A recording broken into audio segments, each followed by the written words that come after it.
want to say welcome to all of you. My name is Anne Grimes-Rand. I'm the president and CEO of the USS Constitution Museum, and we are so excited to be hosting this historic conversation with two wonderful leaders. I have been looking forward to this day all summer long to see Eagle pull into port, to see Eagle and Constitution, both commanded by their first female commanding officers, is a tremendous day in my book. So.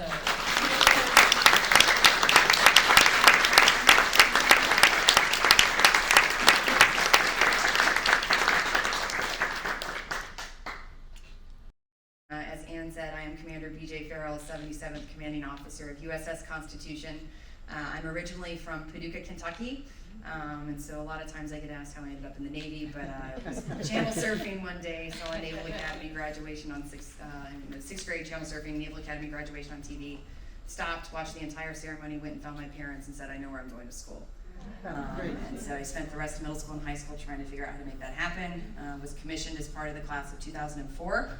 I was commissioned as a surface warfare officer, so that means my job in the Navy is to fight and drive ships and lead sailors. So I spent the past 18 years doing that as my job in the Navy. I was selected to command a ship, and then when given the option of what was available, I looked and said, who gets to command one of the original 6 frigates of our Navy? It's almost 225 years old, and so I applied for the position, was fortunate enough to be selected, and I'm humbled and honored every day I get to set foot on her decks and lead the crew here. I am married. My husband just retired from the Navy last month, and I have 2 kids, a 7-year-old boy and a 3-year-old girl. So it's general chaos most days. Thank you, and we are honored to welcome to Boston Captain Jessica Rozzi-Ochs, the 30th in command of Eagle. And could you tell us a word about your background? Yes, ma'am. Again, it's just great to be here back in Boston at one of America's greatest cities. It's been a few years since we've been here due to COVID, so it's really nice to be back. Appreciate the very warm welcome. I am originally from Reading, Pennsylvania, and found my way, knew I sort of wanted to go the military route, found my way to the Coast Guard Academy, thought that it really offered a lot of opportunities for women to be able to serve, and just being a smaller service with a humanitarian mission, that really drew me in. So I'm a 2000 graduate of the Academy. I studied mechanical engineering while I was there. In my career path, I did engineering, naval engineering within the Coast Guard, and then made the transition over to operations afloat. So a lot of time doing the maintenance for ships, and then driving the vessels. So have really enjoyed my career in the Coast Guard, and just think it's a wonderful service, and really honored. This is a dream assignment for me to be commanding officer of Eagle. Really, truly blessed that the Coast Guard has the confidence in me to be able to have this assignment. And I am married to a fellow Coastie Cutterman as well, and we have 2 children, a 2.5-year-old little boy and a 4-month-old little girl. So, thank you. And as we were talking, you said this is not your first time aboard Eagle. Could you explain how folks in the Coast Guard spend time on Eagle and how much time you've been able to spend on board? Sure, yes, Anne. So as a cadet, when you first come into the Coast Guard Academy, you go through what's called SWAB Summer. It's your in-dock period. It's a couple weeks, about 5 to 6 weeks long. And then that summer, you have about a week opportunity to sail on board Eagle. It's really your first experience to life at sea. You know, you don't even know the bow from the stern or what starboard or port is. But we bring the swabs on board for a week, and that's who we have on board right now. So I got to do that as a swab, and then the following summer, as you finish up your freshman year going into sophomore year, you have about 6 weeks that you get to spend on board, and that's really a pivotal time where we really instill in the cadets sort of a liking, hopefully, for the sea and its lore. Doesn't always work, but we really focus on training on seamanship and deck handling, engineering, navigation, celestial navigation, so really get to expose them to the basics of seamanship. So I had that opportunity as well, and then I served as the executive officer on board from 2013 to 2015, and prior to that also as a temporary officer who came on board during the summers to help augment the permanent crew with training. All right, well, thank you. And as you think prior to your career here, BJ, what was one of your favorite posts prior to coming to Constitution, and why? I taught at the Naval Academy for a couple years, and I thought that job was really rewarding to see the next generation kind of coming up behind and how excited they were to serve and to go out into the Navy. And then being at sea, I mean, all the ships I've served on, I just love being out at sea and doing that mission that the Navy needs. And so from the ships, they've all been very different, because as a division officer, I was in charge of 10 to 30 people, all the way up to executive officer, where I was responsible for about 350. And so different from each other. It's hard to nail one of those down for being special, because they all were in their own right, but they've all been great. That's terrific. And could you share, well, how about a pivotal moment in your career? I'll ask you each to think about a pivotal moment prior to this time. Oh my goodness. A memorable moment. Maybe that's too strong a word. You know, I think when I served as XO on board, I wouldn't say this is pivotal, but for me it was, I think really why I wanted to come back as commanding officer is when you see the underclassmen, when a light bulb goes on, they're like, wow, that is so cool. You know, we have them climb the masts, 147 feet, 0.5 at its tallest, but seeing them overcome their fears, you know, they might come on board feeling a little timid, a little unsure, right? We push them outside of their comfort zone. We force them to talk to each other, work together as a team, you know, and when everything just sort of clicks, like, oh, that's cool. Now I understand why we do that. Or that's how you know, shoot a star, right? They've been struggling with the sextant and they're looking up there. They can't quite figure out how to bring the star down to the horizon, and it clicks. And seeing that go off and them just get excited and feel so proud of themselves and know that, hey, that's the future of the Coast Guard, I think is just a really cool feeling, and really is why I wanted to come back and command Eagle, is to just be able to help them right in their journey to become Coast Guard officers. And so I guess I would say kind of the other side of that then, when the light bulb came on for me, maybe. And so after graduating from the Naval Academy, the commitment for a surface warfare officer is 5 years. And so at the end of that 5 years, it was time to make a decision on whether it was, you know, time to stay or time to go do something else. And I was on deployment, and we were pulling into a port somewhere, and it was just calm and a beautiful sunrise with mountains coming over the horizon into Africa, and it was just very beautiful. And had moments to just kind of reflect and think about, you know, on the way over, we had done 2 rescues at sea. We had done some things where at the end of the day, I just thought, who gets to do this? You know, I'm making a difference and get to experience these amazing things. And so I think that was probably the moment I said, this is what I want to do for a job. Those are wonderful reflections. Thank you. And it makes me also want to thank you for the service and the work that you do each day. I want to ask you, since you're both now in command of the most visible vessels within your service, how does that feel? Your vessels each personify your service and serve as the flagships, and now you have the opportunity to command, and the spotlight is on you. I know that was your experience when you arrived in command, and tell us, how does that feel to be suddenly thrust forward as the face of your service? It's very humbling, for sure.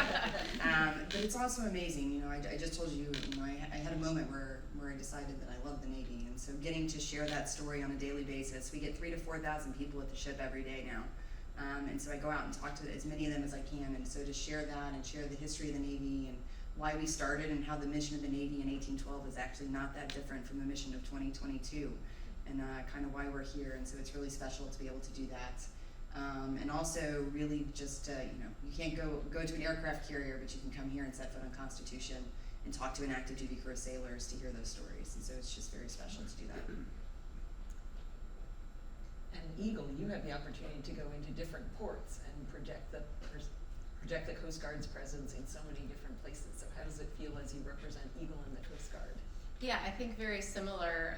I think the Coast Guard is just a fantastic organization, and the ability that Eagle is able to pull into these ports and sort of be this goodwill ambassador for the United States Same thing, we just, thousands of people will line up to come on board, and we're able to sort of share that Coast Guard story and share a little bit, right, of the rich history that we have and the U.S. has. Is a great feeling to be able to, share that. And I really love our service. I'm biased, of course, to the Coast Guard, but just think that we're able to do some really great things just around the country that helps everyday people, and being able to share that with others is really exciting. And now that you are both in command of these very visible ships, what is it that you hope to accomplish during your command? So I think twofold. Eagle's mission has the training piece, training the future officers of the Coast Guard, and then of course the public affairs. So I really think from a strategic perspective, the Coast Guard is just a great ambassador for the United States. So when we pull into these various ports and being able to sort of bridge the gap, Eagle's a really great platform to sort of build that diplomacy with those various nations. We were just in Bermuda, small little island, but we're doing a lot of really good things there to help support some illegal, unregulated fishing. So that's just a great avenue for us to help that relationship on. And then just again the sort of the training mission. I always want to leave a place better than how you found it, right? So continuing to look as this generation, it's different when I was a cadet, right? This generation now, these young folks maybe don't learn the same way that I did when I was their age. And so how do you adapt to that? How do you adjust the training program to, so that they're able to learn and they're able to absorb that and take away something. That's wonderful. And I know that you have an exciting tour ahead of you. Yes. So the ship turns 225 later this year. And so October 21st, we're actually going to take the ship out, and we're inviting all prior crew members back to take part in that, because I can't think of a better way to celebrate than invite the people back that have kept the ship alive during that time. So that's going to start the celebration, and then we have events planned to October 20th of 2023. So we're going to do a lot of different contests to kind of tie in the ship's history. So Oliver Wendell Holmes, penned a poem, Old Ironsides, that saved the ship at one point. We're going to do a poetry contest, open it up across the country, and do some of those things. I'm really looking for engagement across the country, since we can't go out and see a lot of those places. And again, being from the middle of the country, really hoping to push that message there into a younger audience, so they get as excited about the ship and the Navy and that maritime legacy that the country has. And so I'm looking forward to it. It's going to be busy. Yeah. We're excited about a busy year coming too. When you think about being in command and you reflect on the mentors who have helped you to grow to this point, what can you think of a mentor or a leadership style that you respect? I think I was very fortunate in my career where I had really great mentors that pushed me and saw something in me and said, like, you need to strive for command. And I think across the board, the thing they all had in common is they treated everybody with dignity and respect. And they set a tone that is how everyone was to be treated. And we all raised our right hand to the Constitution of the United States. And the second we did that, we said, I've got your back and you've got mine. And so everybody deserves to do that in a place where that is a priority. And so I've definitely taken that on, and I think kind of just the golden rule, treat people how you want to be treated. And so it's been nice to have that kind of a support system throughout my career. I'd say probably pretty similar. I think that I look both men and women, mentors of mine that again had confidence, really believed in me when I sometimes didn't. I'm like, I'm not sure I'm ready for this. No, you're ready for this, right? Let's go, come on. But really empowered me. Those folks, sort of gave me enough leash to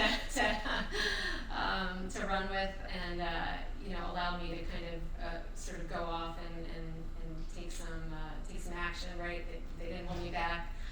So I think just really empowering folks and creating that culture of respect, that everyone on board feels valued. Everyone has an important job to do, and without each person, every person, the mission couldn't get done. So I really think that that's a really important aspect of leadership.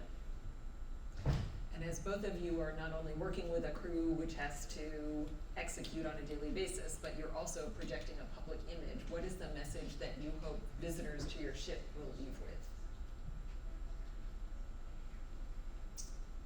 So I think coming on board Eagle, I want them to see really the pride I think that our crew has. We have just a fantastic crew that is just absolutely works hard for us to be able to accomplish our mission, and I think has a lot of pride, puts in a lot of work to make the ship what it is, whether it is to train the cadets or to paint the sides, so it looks nice when we pull into port, and so there's a lot of pride that's on the ship, and I want them to come on board and also feel that pride, right? That hey, this is representative of the U.S. and proud to be an American and proud of the Coast Guard and proud of the men and women that serve on board. Yeah, and so for Constitution, pretty similar. I want people to come on the ship and put themselves back in 1812 and understand what a hard life it was for the sailors and how they persevered through that and came out victorious when all things said they probably shouldn't at that point.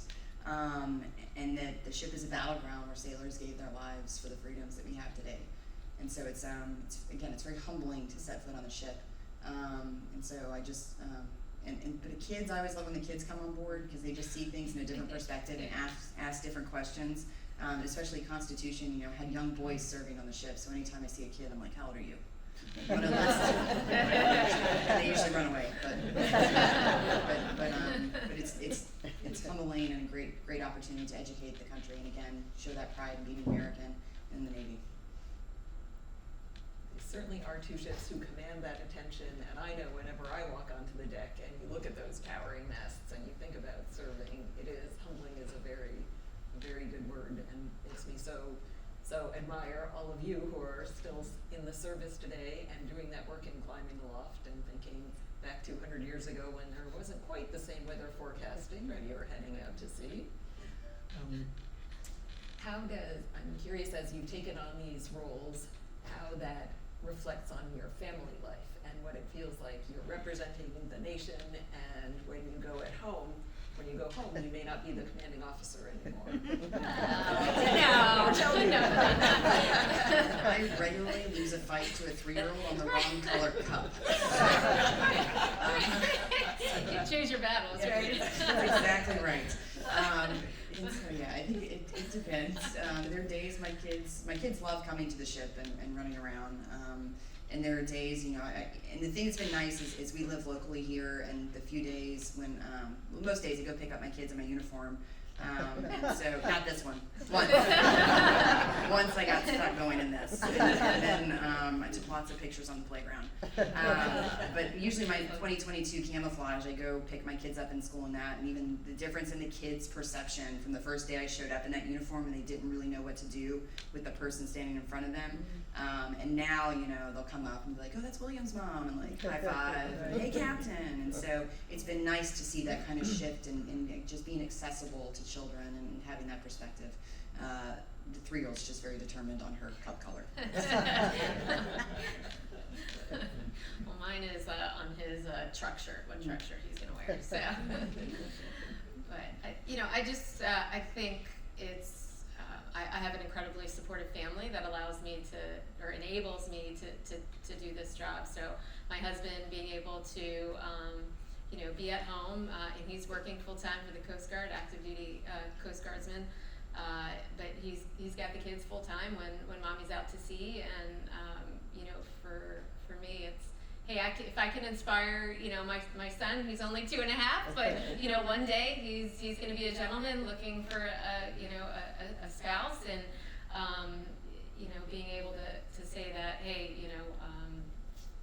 have respect for women, and that his mom went to sea, and that he's proud of it. So they're really little, so they don't really understand what I'm doing. He just likes the big wheel on board, and if he could spin it, but yeah. But that's pretty cool. Mom commands a ship not just with the wheel, isn't it? The triple wheel.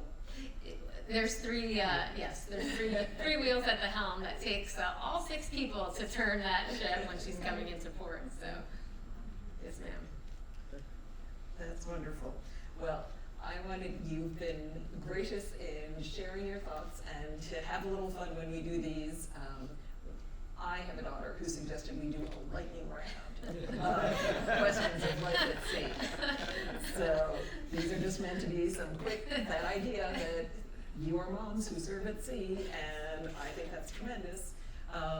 So a couple of questions that I wanted to run by with you. You ready? Sure. Okay. Sure. Favorite snack on a midnight watch? Chocolate covered espresso beans. Pistachios. Okay. Do you prefer working aloft or out on the bowsprit? I have a preference. I would say bowsprit. A little off then. Closer to the dolphins. What's your favorite place on your ship? Fantail. Captain's cabin. What's your favorite part of standing a watch? Sunsets. Sunrises. Favorite view out across the sea? Stars at night. I just don't mind. Dolphins.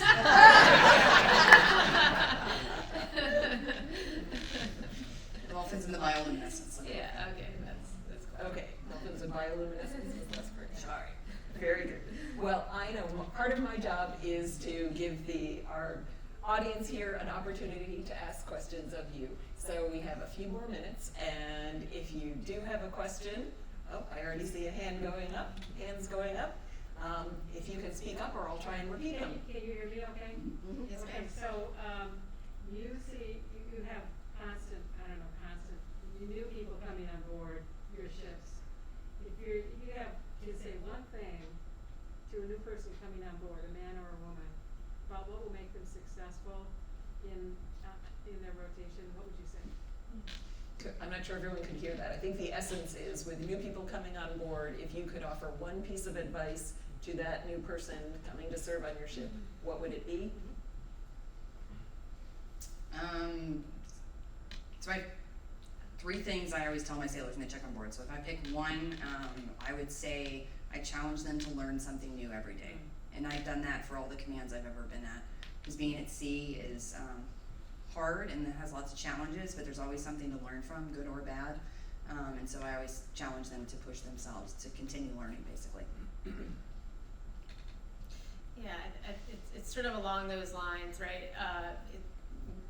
Working hard, of course, but I think your attitude makes a big difference. And you come in there with we're gonna have bad days at sea. It's gonna be tough, right? We're gonna be cold, wet, and tired. But the best memories that I've had have been at sea. You don't have sea stories when you're sitting at a desk. So find the good and have a good attitude. Yes. Since you're both married to serving officers, how difficult do you find it these days to get co-located assignments geographically? So my husband just retired, so it's much easier now. But throughout our marriage, we were pretty fortunate.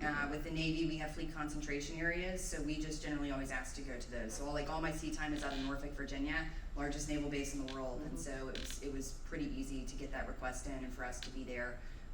And then my husband was an IP officer in the Navy, information professional, so did networking and communications. And so at one point we would usually kind of end up flip-flopping. So at one point he found a job up at Fort Meade he really wanted to go do, and that's when I said, oh look, Annapolis is right there, I'll go teach at the Naval Academy. And so we were able to piece it together, not always perfectly, but pretty good, and the Navy's been very accommodating for that actually. Yeah, and I think the Coast Guard, especially in the last couple of years, has really come a long way in terms of supporting dual military.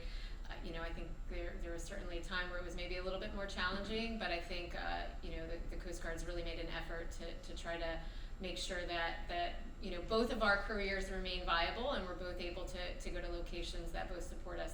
My husband and I have had to geo-bachelor. he had command of a vessel in North Carolina. I was up in Washington, D.C., and that was mostly though at our decision of him having an opportunity to go afloat, and there just weren't jobs for me there. So I think overall the Coast Guard has just been incredibly supportive and looks for those opportunities to find places where they could both put us. Yes. Hey, Mm-hmm. you both came to the ships that you're on now after having a career on other ships in the Navy and in the Coast Guard. And those were, I presume, all more modern ships, more motorized ships. How does the experience of being at sea on a sailing ship compare to your experiences on the motorized ships? Could you talk a little bit about that? And I'm not sure everyone heard that question. So the essence of the question, both having come from ships with motors and more modern vessels, how does it feel, the transition to a sailing ship, and comparing and contrasting those services? Yeah, so certainly there's a lot to learn on a tall ship. A lot more to learn. So, but it's been, I think what's been really unique about serving on the Eagle and a tall ship, the 3-masted ship, is just seeing the teamwork that goes into actually having to sail her. So it's everyone that's out on deck. It really takes the entire crew, the trainees, to be able to work the vessel. So setting those sails, they're conducting maybe a wear or a tack, so actually a sailing maneuver, really requires a very carefully sort of architectured evolution. So I think from a teamwork perspective, it's all hands on deck, and it's really cool to see that sort of come together. So I've really enjoyed that aspect of it. I think it really it forces the crew to really learn to work together, rely on each other to be able to sort of meet the mission and make the ship go. And for Constitution, the thing that makes us special as part of our mission here is to connect her to the modern Navy. And so a lot of what we talk about as well on the ship is, one of the many reasons the ship was successful is because the captains ran gun drills on the ship. And so we were able to get rounds out the gun faster than our adversaries. We still run combat drills on ships today. Now it's just computers and simulated missiles as opposed to cannonballs. And so tying that together and sharing that piece has actually been really nice in that history as well. So. Yes. Yeah, congratulations to both of you for your assignments. I was last on Constitution when my nephew was elevated to, he was piped aboard and he was elevated to the rank of captain of the Coast Guard. Oh, very good. And I'm an MK1 retired in the Coast Guard. Of course, when I went in the Coast Guard, I wasn't an MK, I was an engineman. But anyways, I think it's interesting that you also have with you, and you didn't introduce your sailmaster, which is the first female Yes. sailmaster on the Eagle, which is quite a legacy that she's following and what she's doing. Yeah, she is. So we have Melissa Polson. She is the first female sailmaster.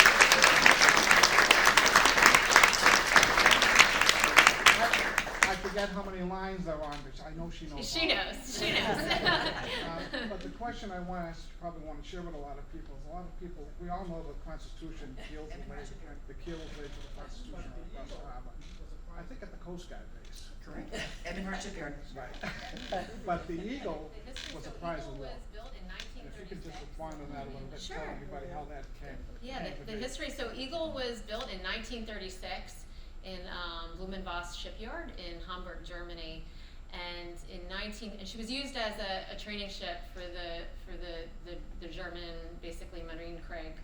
And in 1946, as a result of World War II, she was basically the U.S. was able to take her as a war prize, and has used her ever since as a training vessel. She also had 2 sister ships at the time, the Gorschfach and the Albert Leo Schlageter, and yeah, the U.S. Coast Guard ended up with the Horst vessel, which was her original name. So just a sort of a rich history. Thank you for bringing that up. Of where Eagle is from, and we've been back back to Hamburg, Germany, back to and they've really welcomed us with open arms, and very proud of, of what we've done with Eagle, and that we're continuing to do training on her. Yes, question? Hello, I'm Soleil, and thank you so much for being here. It is such an inspiration to see you in person, you guys in person, and it's very amazing.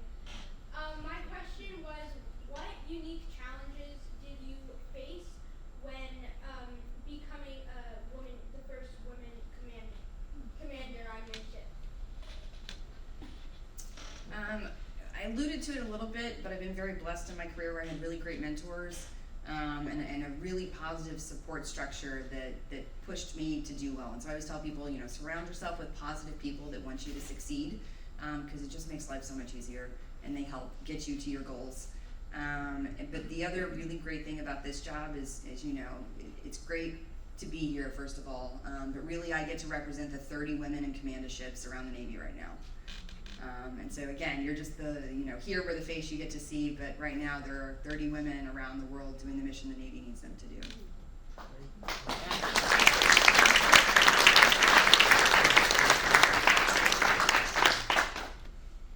And I think I don't have too much more to add to that, but I think a lot of times I was my own worst enemy, actually, where I didn't really have maybe confidence in myself. And thinking, I'm just, I'm not good enough. I don't know if I can do it. And it took those folks that, believed in me to say, you can do it. Come on, get moving. But that's. I think I've been very, very blessed that I've had those folks that have believed in me. So how long are you ladies going to be in your positions, and what criteria did you have to meet to be selected for the positions? So Command of Eagle is anywhere between 2 and 3 years. So right now I have a 2-year assignment, and I just took over June 24th. So my change of command was just a few weeks ago. So 2 years with potentially the option to do a 3rd year. And basically to qualify for Command of Eagle, I had to previously have an officer of the deck qualification on board the vessel. And because I had previously served as the executive officer on board, that pretty much I was able to qualify for taking command. Was there a lot of competition? So this past year there was about 3 of us, because Eagle is so unique and not everyone has the opportunity to sail on board. It's usually a pretty small pool, anywhere between 3 and 5 personnel.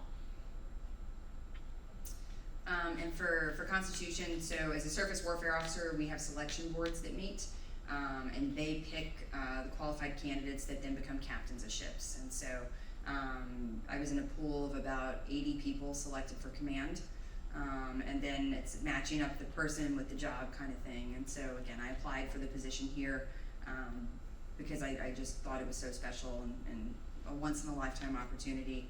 And so I'm also here for 2 years. But gonna try to extend it maybe a little bit, because I took command in January and nobody wants to be outside in Boston in January. So get to a much more civilized month maybe. So 2 to 2.5 years, I think is what it's gonna end up as. I also think it's terrific that you all are in your positions, and I'm wondering what is the process by which you hire people to come on board your ships? What role do you have in that hiring process? So for us, it's a special duty assignment with the Navy. And so everyone that comes here is interviewed. About half the crew, so I've got a crew of 80, about half of them come straight from boot camp for their first assignment. So we actually send a team, either my senior enlisted advisor or myself actually go to Great Lakes to interview them. Last time we interviewed about 112 volunteers for 8 positions, and that was all volunteer basis. And then from the fleet, we also solicit applications there from sailors currently serving, and they come and fill those roles. And so generally, we ask them if they're afraid of heights, because they have to climb, and then just to see how they talk and present themselves, because they're obviously out doing these tours every day with the public. And so so they are an amazing crew that come here for 2 to 3 years, depending on where they are in their career, and it's great to serve with them. So we don't, I'd like it to be considered a special assignment and have a little bit more of a formal screening process, but we try to screen as much as possible and recruit within the Coast Guard. There are some panels. I had a selection panel for myself as well, and then Melissa Polson, our sailmaster, was selected through a panel, again, because that position is just incredibly crucial. I mean, you really need to know the rig, have that expertise on board. You know, without that knowledge, you just, you know, you wouldn't be able to sail the vessel the way you do. So, and then for the crew, we work very closely with the Office of Personnel Management. They're the folks that sort of manage the enlisted and officer workforce within the Coast Guard, and they know that Eagle is very much out in the public, that it has the training mission. So looking to get us folks that you know, want to be on board, first of all, right, that are excited, you know, also care about the mission, and that would be qualified to serve. Thank you. I actually would like to ask a question because it hasn't been asked yet, but we have quite a family connection, I think, with the Constitution. I don't think it's really been brought up just yet, but if you guys could both speak to how we collaborate with both units together and some of the partnerships we've been able to share over the last few years.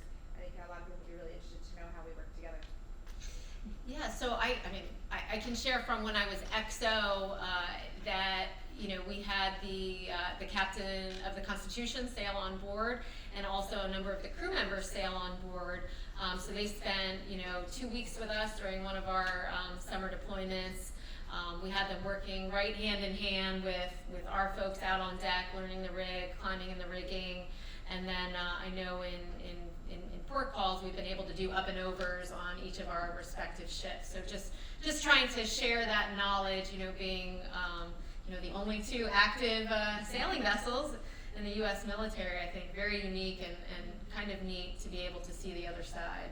Yeah, and we actually talked about it this morning, so I was fortunate enough that took a Coast Guard small boat out this morning and rode in with the Eagle, and we talked about it briefly there, so definitely hoping that we can get that program started again and share some of those lessons and continue improving. I'm gonna go to the very back. So, you both are commissioned officers, you're doing a job, you have responsibilities, but there's something romantic about being on, you know, these tall ships, from seemingly another age. So how do you find that there are times where you engage your inner swashbuckler age?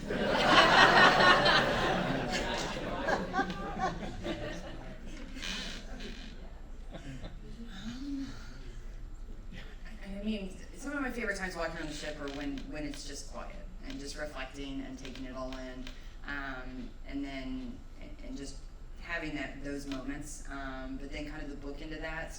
A few weeks ago, we did a screening of Pirates of the Caribbean on the deck of the ship, which was pretty fun to watch there. And we're going to do Master and Commander here in a few weeks. And so it's great, and that's open to the public. It's a public event, so please, you know, come out if you're interested in doing that. But it was fun, so a little bit of swashbuckling. So we just took over June 24th, so I'm still building these memories. But setting full sail a couple weeks ago was just all 23 sails, and post-COVID, right? Just they hadn't, you know, the ship maybe hadn't had a whole lot of opportunity, a whole lot of good wind. We were sailing from Bermuda back to New London. And, you know, there's a reason they have the Newport to Bermuda race. That's just a great run. So able to set full sail, made 13.1 knots. We were heeled over, 20 degrees. You know, we're just cutting through the water. And what a cool feeling. And hearing the cadets talk about, oh my gosh, how cool is that? And you just know their sea stories, right, are building and building. And in my head, too, I'm like, I beat the last guy. He didn't go this fast. So it was just really cool. Well, that is wonderful. As a Newport Bermuda racer myself, I have to ask you the last question, because I know when you stand watch at sea, it's 4 hours on, 4 hours off, and I'm wondering, as a new mom, it's also kind of the same thing. And if you get more rest when you're at sea or when you're home with the family.